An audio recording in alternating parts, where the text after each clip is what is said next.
Let's solve this integration.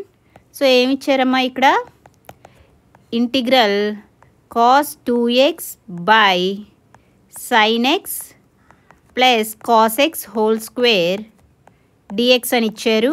cos 2x అంటే మనం ఏం రాయొచ్చు, cos square x minus sin square x by sin x plus cos x whole square dx అని రాయొచ్చు. Again cos square x minus sin square x అనేది ఏ విధంగా ఉంది, ఏ square minus B square ఫామ్లో ఉంది కదా, అంటే ఏం రాయొచ్చు, ఏ ప్లస్ బి ఇంటూ ఏ మైనస్ బి అని రాయొచ్చు. రాయండి, cos x plus sin x into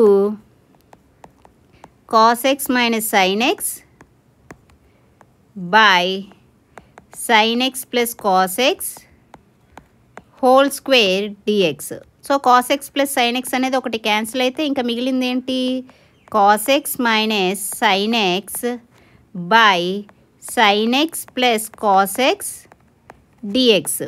okay, ఇప్పుడు డినామినేటర్లో ఏముంది, sin x plus cos x అని ఉంది కదా, ఇది t అని తీసుకున్నా. బోత్ సైడ్స్ డిఫరెన్షియేషన్ చేయండి, డెరివేటివ్ చేస్తే ఏమవుతుంది, sin x derivative cos x derivative minus sin x into dx equal to dt అవుతుంది. ఓకేనా, వాల్యూస్ ఇక్కడ సబ్స్టిట్యూట్ చేయండి.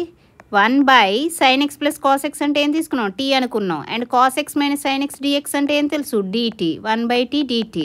1 బై tకి ఇంటిగ్రేషన్ ఏం తెలుసు, log modulus t plus c that is equal to log modulus t అంటే వాల్యూ ఏంటి ఇక్కడ, sin x plus cos x, sin x plus cos x plus c. So option B is the correct answer. For more videos, like, share, subscribe to VV Lakshmi Classes.